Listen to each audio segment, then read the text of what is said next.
1, but there's no nervousness like a Game 7. Bill McCreary is the referee tonight. The backup is Rob Schick. The linesman Gord Brossiker and Swede Knox. There is Kirk McLean. He has 4 decisions in this round. Steve Weeks has played 2 and received decisions in 2, but Kirk McLean 2 wins and 2 losses against the Flames. And at the other end is the man that has started every game in this series. He has started the last 21 playoff games that the Flames have played in, and 37 out of the last 38. Mike Vernon. The noise of the crowd swells.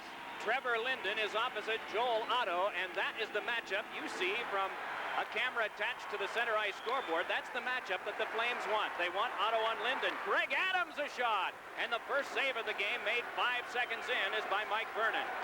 Now there are 2 Greg Adams in the lineup tonight. We'll have to break that down for you in a moment, as here comes Lanny McDonald. Tried to sweep the net and went down. Back up ice comes Stan Smythe, captain of the Canucks, in a 3-on-2. Smythe hands to Reinhardt. His shot, and that went over the crossbar. Dumped back along toward McDonald. It's a 3-on-2 for the Flames. McDonald has Merzen moving with him. Gives it to him, and the shot went wide. Merzen wedged out by Smythe, and here come the Canucks. This is wide open in the opening minutes. Greg Adams trying to pull his way through McInnes, but McInnes says no. Puck dumped along by Merzen and played back to Harold Sneps. Sneps with a pass over to Lidster, and Lidster lays it back along.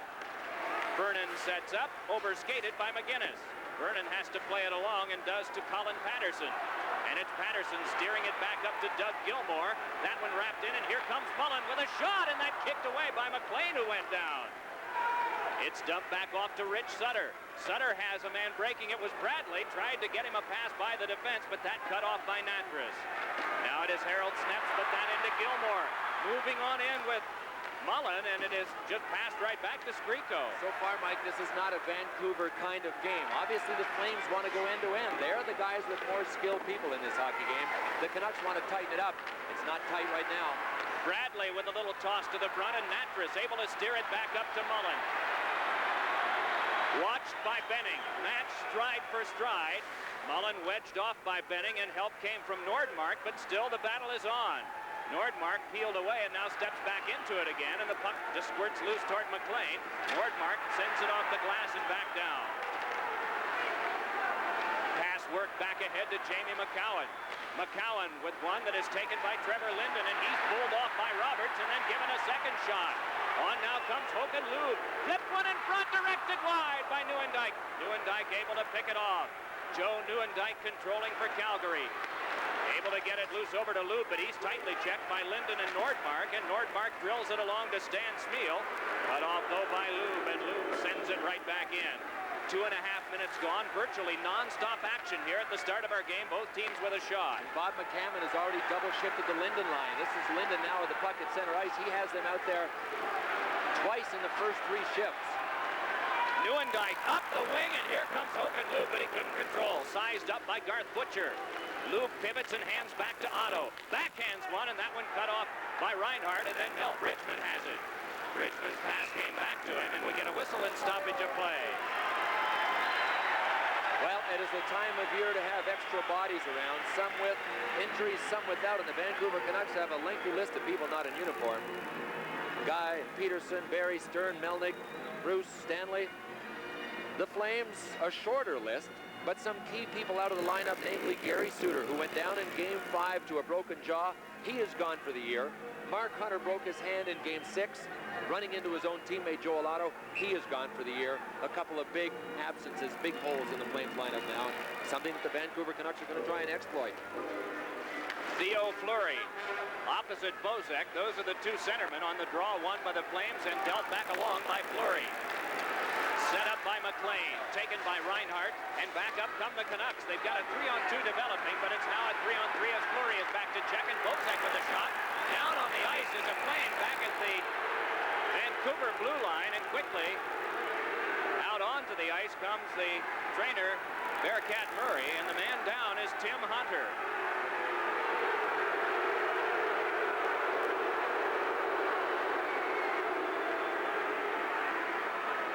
So far behind the play, Mike, I have no idea what happened. Tim Hunter did have a head of steam up, He had us ahead of Steamock heading back towards the Flame zone, and then I turned around and he just collapsed, went down face first. And you could see Bearcat Murray scraping up some snow to put it on. It looked like possibly Hunter's hand or his finger, but while they tend to him, we'll take a break here. With 16:42 to go in the opening period, it is 0-0. We've no idea what happened, and our cameras, of course, were all trained, it seemed, on the play up ice, and so we have no way of telling you what happened or what really the injury to Tim Hunter was. We can tell you that he is on the bench, and he will most assuredly be back. Bearcat Murray's not even taking care of him now. He's sitting there talking to Brian McClellan. Bozek off this face-off. The puck comes back for a drive by Reinhardt. Went off the leg of Roberts. Swept along by MacInnis. Tight checking by Bridgman. Rolled it out to the front, but it is dealt back along by Lube and chopped further by Roberts. This will be an icing call against the Flames as back to touch up is Reinhardt. Reinhardt with 2 winning goals in this series, and the other winning goal also by a defenseman. That was Garth Butcher. There's Tim Hunter, and we guessed correctly. There's an ice pack on his right hand. Maybe I spoke too soon. He looks like he's in a lot of pain. You talk about one tough customer. If anybody can make it back, it's Tim Hunter. There's the only trainer with a fan club in the National Hockey League, Bearcat Murray, and the chapters are growing. They are, aren't they? There's one in Boston now. Yeah, right. And of course one in Calgary. There is not one in Edmonton, and there are political reasons for that. Although, interestingly enough, the off-ice officials tonight are from Edmonton. Later on tonight, the Oilers and the Los Angeles Kings in their Game 7. It'll be brought to you on Sports Channel. We hope you're enjoying this one. It's really just gotten a good start tonight from the Olympic Saddledome in Calgary. No score. Bozak tries to get by MacInnis. Shoveled one across the goal mouth wide. It's Reinhardt. Hit hard on the play by MacInnis as the pass worked out to Nieuwendyk. Nieuwendyk moving along with Gary Roberts, and they collide. Followed up, though, by Lube. Here's Lube trying to turn. Centers one. Oh, and they couldn't get a shot away as McLean had vacated the front of the net. Reinhardt bumped by Lube. Puck dealt off and chased down by Bozak, and he moves in.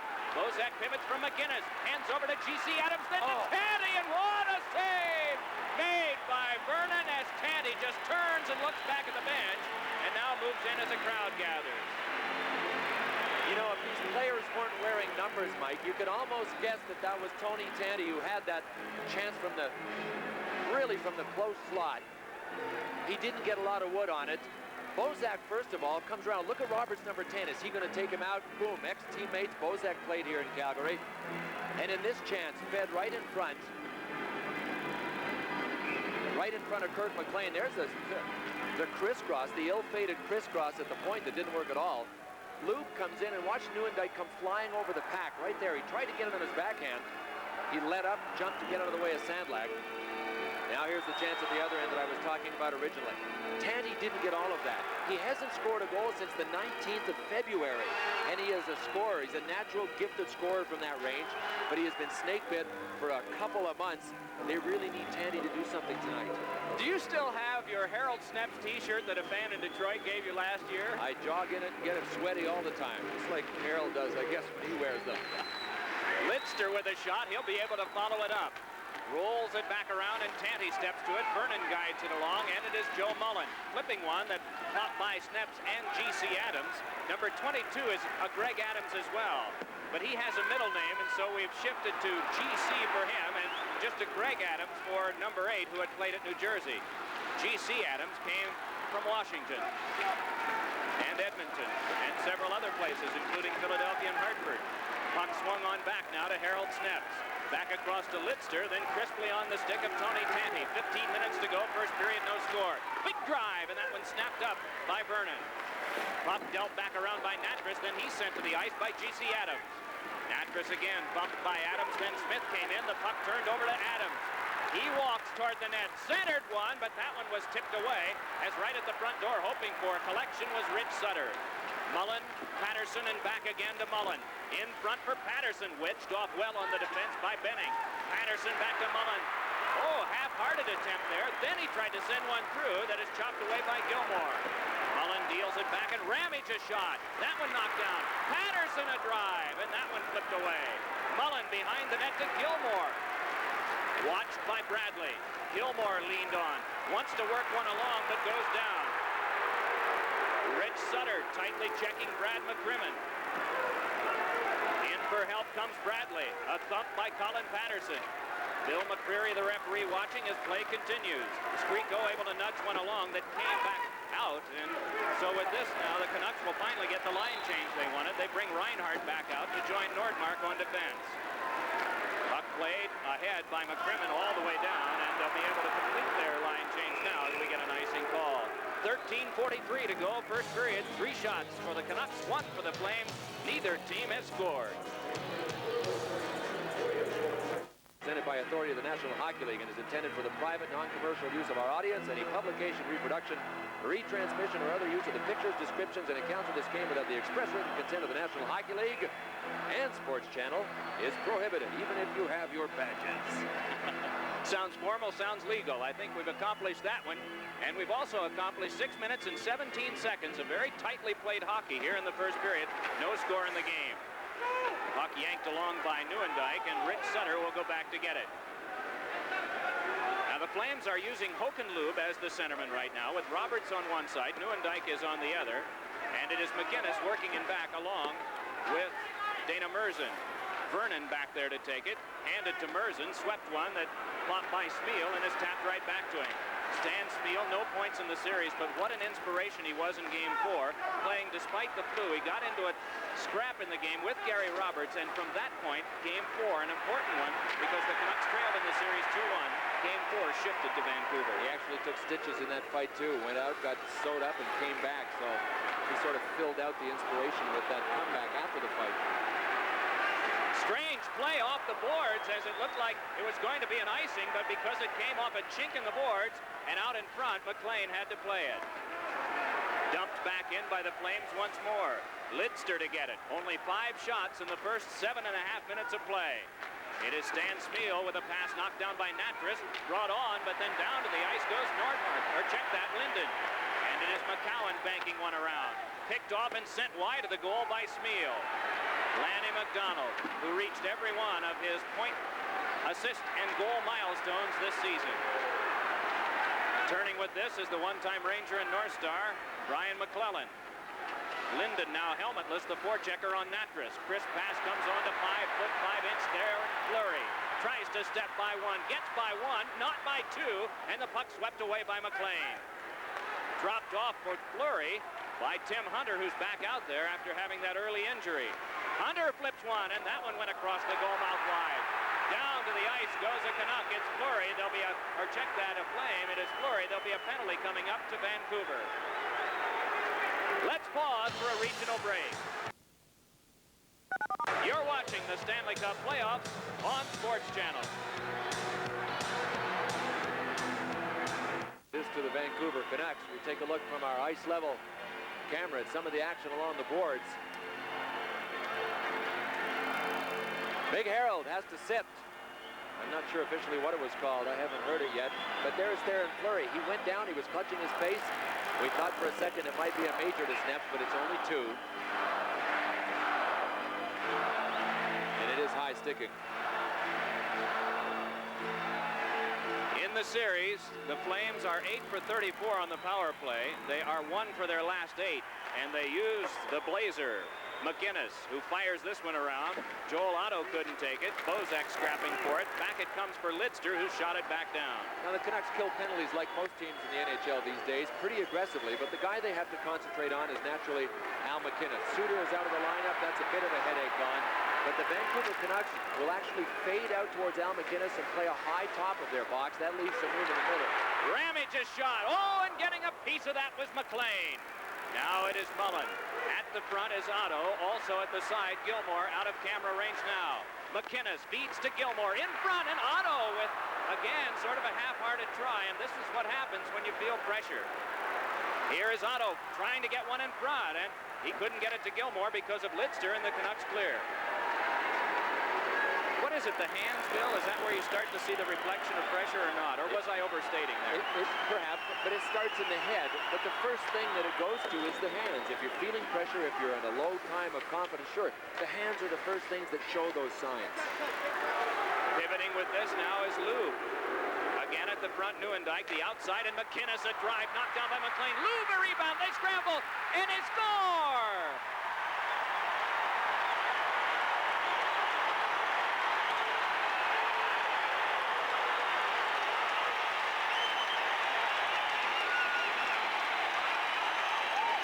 Well, Kirk McLean couldn't do it all. He tried, but it's just a matter of having too many people in front. Håkan Loob moves to the front, and Joe Nieuwendyk, who had Paul Reinhardt hanging all over him, was able to get this rebound. That was actually a shot that I'm not sure if it wasn't even going wide, but that's where Nieuwendyk scores a lot of goals from. And Terry Crisp feels perhaps at least a couple of ounces of that big load that's on his shoulders being lifted, but it's a long haul from here on in. Nieuwendyk at 9:34 with the power play goal for the Calgary Flames. They strike first, as they have in most of the games of this series. 3-on-2, a blast by MacInnis, and that one went off the post and is brought right back out again. Worked back in deep by Smythe. Floated back along by McCowan. Gilmore outlets up to Miller. It is Mullen leaving right back for Gilmore again. Gilmore a shot, and that deflected away. Along to get it is Tanti. Pivots away from Gilmore's checking. Back to G.C. Adams, who is checked off by Roberts, and the puck picked up by Mullen. Tried to drive one, but that one blocked off by Nordmark and outletted back by Tanti. Gilmore starts it back for the Flames. Flames starting to roar now. This one knocked down by Nordmark. Not only did they get the goal, but one good chance, and here's another one as trying for the stuffer was Roberts, but he was denied. Keeping it alive is McCowan, but instead it's Tanti. Sets it ahead for Mel Bridgman. Gets away from one. Bridgman a backhander, and a save made by Vernon. Pivoting with this is McCowan. 9:20 to go, first period. Calgary ahead 1-0. Nice move by Theron Fleury. Gets away from his own man and fires, and that in on McLean. What a move by Fleury. Back up now, it comes to Natras. His shot knocked down by McLean, and it's all Calgary right now. Tim Hunter fires, and that one went wide, and all the way back down. The storm is raging, but right now the Canucks are hanging tough, and look at this right in front. A near goal scored by Vancouver on a turnover to Sandblack. McLean's pass is across two lines. The Canucks get a goal, or rather the Flames get a goal, and then they get a big scare here with 8:43 to go in the first. It's the Flames 1 and the Canucks 0. Let's pause for a regional break. You're watching the Stanley Cup playoffs on Sports Channel. Canucks line. Kirk McLean has really been tough when he's had to be. Up until this last surge, though, Mike, you notice what Vancouver does best. The Flames earlier in this period were swarming all around, but the Canucks are like a bunch of junkyard dogs. When the Flames got close to scoring chances, they never got the shots on net, they never got them away, and the Canucks are capable of tightening it right down. Once it gets into a push and shove type of thing in the trenches, that's where they're best, right in front of their own net. As you see Lanny McDonald line up for this face-off, he and Poplinski, the wingers for Otto. Ramage on the right point and Brad McCrimmon on the left.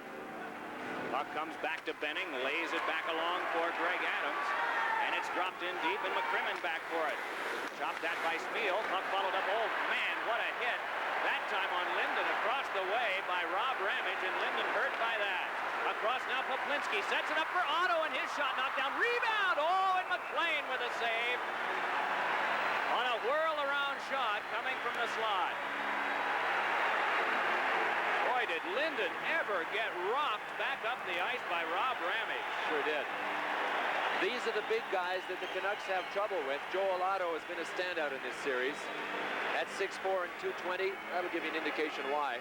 Jim Poplinski is on one side, and on this last shift, Lanny McDonald on the other one. These guys know their way around a nice surface. Three veterans. Here's Poplinski's drop to Otto. It was in his skates, and watch the effort Otto makes to spin around, and a one-hand diving shot that Kirk McLean had to stop.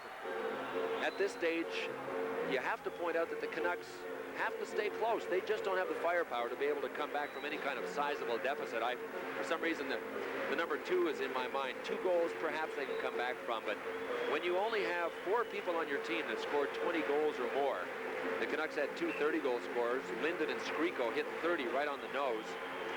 Sandlak had 20, and that's just not enough offense to really come back in a situation like this. So the Canucks now are faced with hanging on for dear life here in the first period. 2 of their 3 wins in the series have been come from behind wins, but it's only been coming from behind by a goal. Ahead now comes Bradley, moving along with Rich Sutter. Bradley forced off by MacInnis. Centered one, but that went off Skriko, who recovers, but is shoved off by Lug. Now it's MacInnis rolling it along for Roberts, and Roberts just spins it back out. Paul Reinhart pivots, flips one that is on the turning stick of Skriko, sachets away from Roberts. Then back it comes for Sutter. He's tripped up on the play. There'll be a penalty coming up, and then Roberts freight trains Rich Sutter to the boards. But the penalty call will be on one of the other Flames, even though right now we see Roberts, the one who is headed toward the box, but he'll drift away, and Al MacInnis will go in. 7:49 left in the first period. First power play coming up to the Canucks, who trail 1-0. My Toyota. Hi, interested in the Toyota Celica? It's beautiful, and it's an excellent value. And right now, the Celica GTS is available with a special extra value package of features, like air conditioning, AM/FM radio with cassette, and much more. At savings of up to $1,050, it's a great value. So you like it? I love it. Toyota's special option package makes the Celica a great buy. Who could ask for anything more? Well, referee McCreary had to look all the way across the ice to see this one, but he sure was accurate. Al MacInnis did stick out his leg and trip a Canuck. So here go the Canucks on a power play that has been successful in one game. In game 4, it went 4 for 10, but take away game 4, and the Canucks are 1 for 31. Good test right off for Vernon on a drive by Reinhart. Canucks are 0 for the last 9 over the last 2 games as Reinhart forced further by Otto and then trips him up.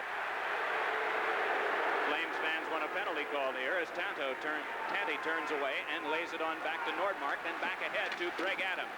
Fires it around, and it is stopped by Vernon. Drilled further, but kept along by Nordmark and turned back over to Linden. Linden across. Finesse over for Nordmark. He scores! Richard Nordmark with a drive. It may have been tipped en route, but with a power play goal, the Canucks have tied the game. What a scorcher from Nordmark. And you know, Mike, in our open, we talked about Paul Reinhart as being an impact acquisition, where Robert Nordmark was quietly acquired from the St. Louis Blues in a trade for Dave Richter. And look at the rocket he fires. I don't think anybody touched it, and I'm not sure it would have mattered. Man, did he rip this. One assist will go to Linden. That was number 16 that put it back to Reinhart, and Tanti hardly could see that one go by him. What a rocket. Yeah, you got a right to be happy, man. That was a killer shot to the top corner that tied this game. So not only did the Canucks survive that big storm following the Flames' goal in this period, but now they've come back and tied it. They're hanging tough, and they have to fight tooth and nail for everything that they get, and they're doing it here again tonight. Well, that storm saw the Flames get 8 of 9 shots in the flurry. The Canucks only mustering the 1, and that was on the giveaway that came to Sandlak. Puck worked back up ice now and along to Gilmore. Crosses and is watched by Sneps. The play comes over to Mullen. Back from McCrimmon and a shot, and that went off a stick in front. Picked up by Gilmore to the front of the net. Tried a backhander and was knocked down and looks back in the direction of the referee. Puck skips by McCrimmon and back down the ice. He's pursued by Sandlak. McCrimmon chips, and Bozak had good anticipation there to nudge it along to Sandlak. The Canucks are in the midst of a change, though, and it's rolled back along to G.C. Adams. He shoots, and that on the outside of the goal. It is sent back off the glass by Gilmore and hacked further by Mullen. So McLean tends, and Kirk McLean has made a couple of big ones here at a time that the game was 1-0. The Canucks have gotten to a 1-1 tie. Reinhart moves back in, tries to swing by Merzen. Couldn't get a pass away. Back it comes for Smythe with a play, but that one thrown back off by MacInnis. Turned back out again by Hunter. Pivoting with this is Tony Tanti. Tanti's pass comes back over to Smythe, and after he passed it, Tanti was run into by McClellan. Dropped back out and controlled by Big Dana Merzen. And Back around the boards, it rattles to McLean, who deals it back off to Garth Butcher. Butcher for the Canucks with a pass on up ice now to Smythe. Smythe trying to pick his way by Murzin with a pass for G.C. Adams, but that one cut off by Natras. Natras' little toss comes back over to Murzin, and Murzin just guides it ahead for McClellan, who sets up Theoren Fleury. Fleury, watched by Nordmark, peels off and just lays one around the boards, and McLean to get that, turning it over to Nordmark. Nearly lost it in front off the heel of the skate of Bradley. Laying it around is Skriko, and Rich Sutter steps to it. Dramatic 7th game tonight from the Olympic Saddledome in Calgary. Game tied at 1. The shots are 11-7, the Flames. With now 4:59 to go in the period, we have the first set to Roberts and Rich Sutter. Linesmen quickly get in. We'll take a break with the score. The Flames won, the Canucks won. Mercury introduces Cougar XR7. Supercharger. Speed-sensitive steering. Anti-lock brakes. All this and the quality of a Mercury. Like a Mercury.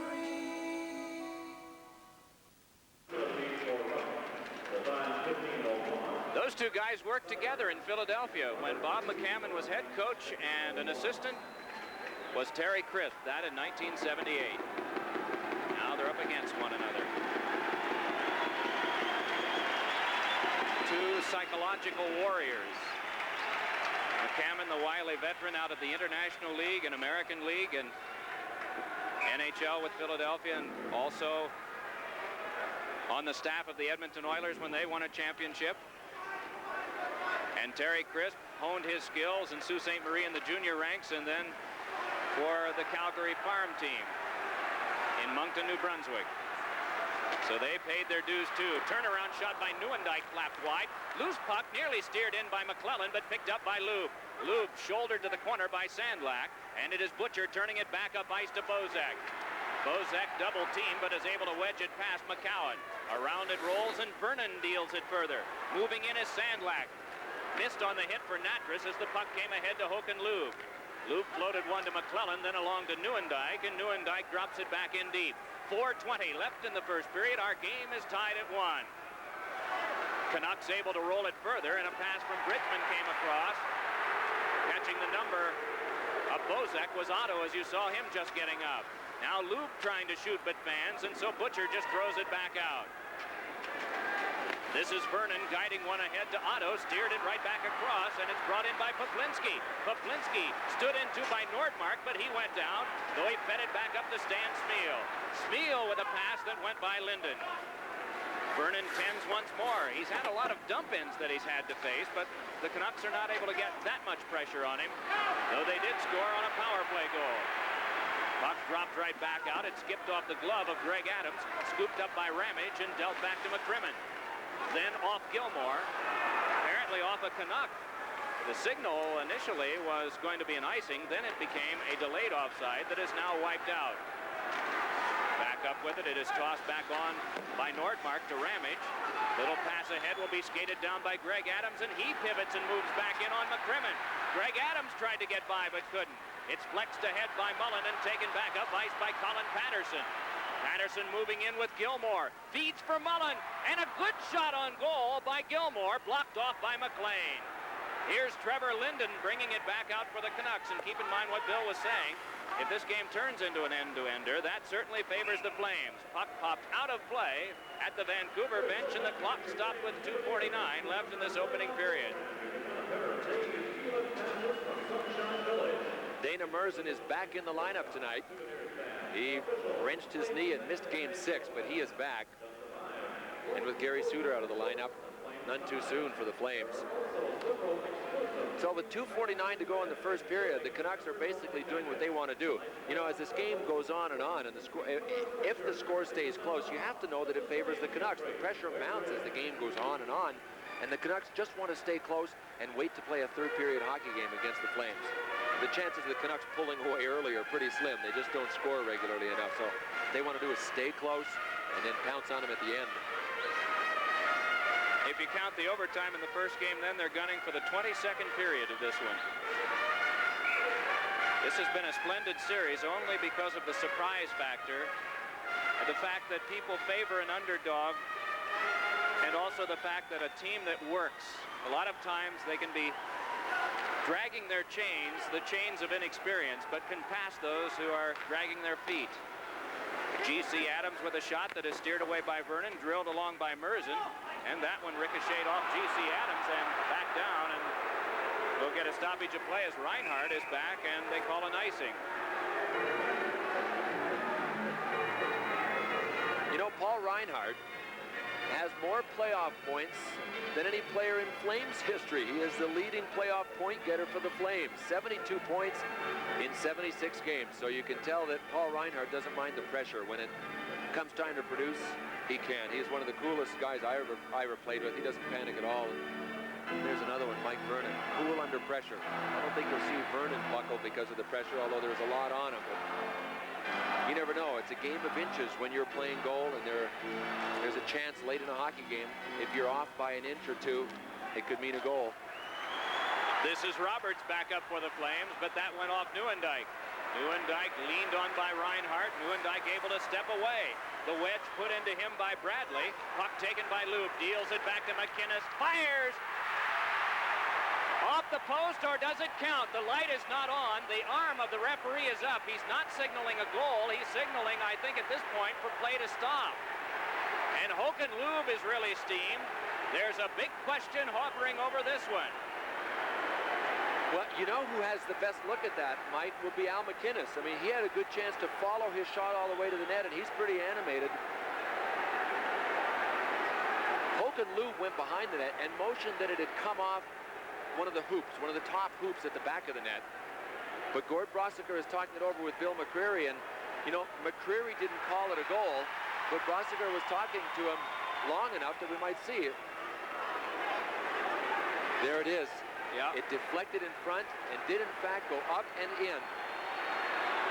Now, Bill McCreary will get on the headsets and talk with Ted McPhee, who is the goal judge tonight. The off-ice officials, as we mentioned earlier, are from the Edmonton Oilers. McPhee did not turn on the light. And television replays will have nothing to do with this decision, will they? Nope, not a bit. Even in the arenas where there are big video screens, and this is not one of them, replay cannot be used. There are some, myself included, who feel that it should be. The ruling is it's a goal. And now McLean and Rich Sutter go back to have words with McPhee.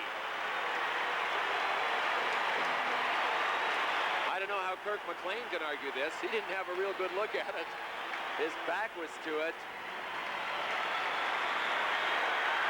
But what a break for the Flames. A minute and 59 to go. Al MacInnis, a rocket shot. And there was a penalty being called because Roberts was being pushed down. There you can see it. That's a super look at it. It did go in. Roberts will get credit for the goal, I believe. I don't think that went off the defenseman's stick, but it wipes out the penalty because McCreary's arm was already up. Right off Roberts. Yeah, a good one.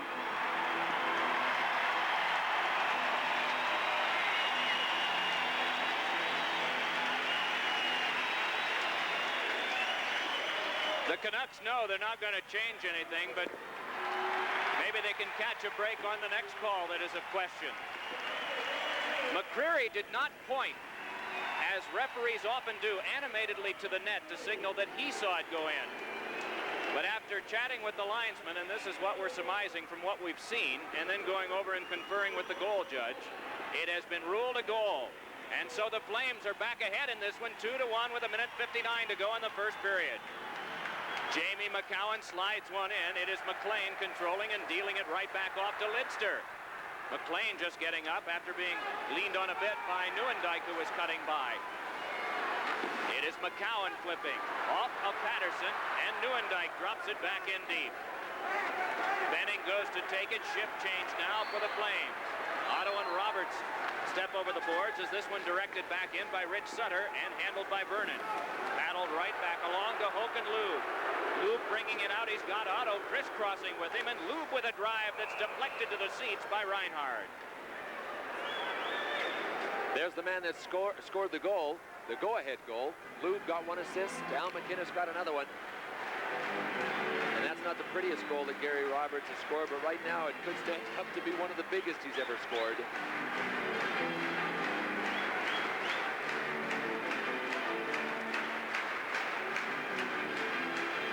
Bob McCammon said before this hockey game he wanted his team to initiate but not retaliate, and he told us that basically has been his sermon all week long, basically for this entire series. Initiate but don't retaliate. And the Canucks, for a team that really don't have a big hitting team, they don't have a tough team. They were way down the list in penalty minutes. They've gone toe-to-toe with the Flames in this series. That's one of the reasons why we have a Game 7. Boy, what a radically changed team are the Canucks from prior seasons. It's a team that's only had a winning season twice. Puck centered off the back of the goal. They weren't above 500 this year, but they averaged 3,500 more fans a game, and their performance level was much higher. Here is Bozak with a shot. That blocked away by MacInnis, and then worked along past Bozak, brought back up by Håkan Lube. Lube pursued by Sandlak and wedged down. It is McLean leaving this one for Reinhart in the last 45 seconds of the first period. Then across to Butcher, and Butcher flips. This one came right back over to Al MacInnis.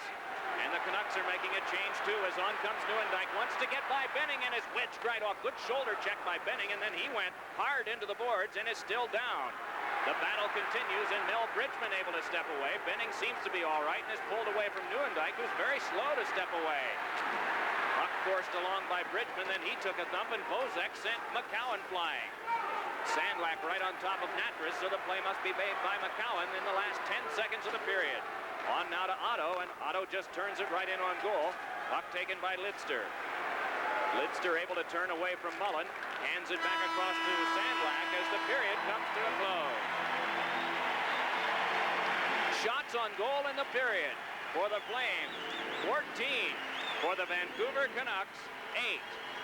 Take a look now, for those of you keeping score, at the official summary of this first period of play. The first period of our game is complete.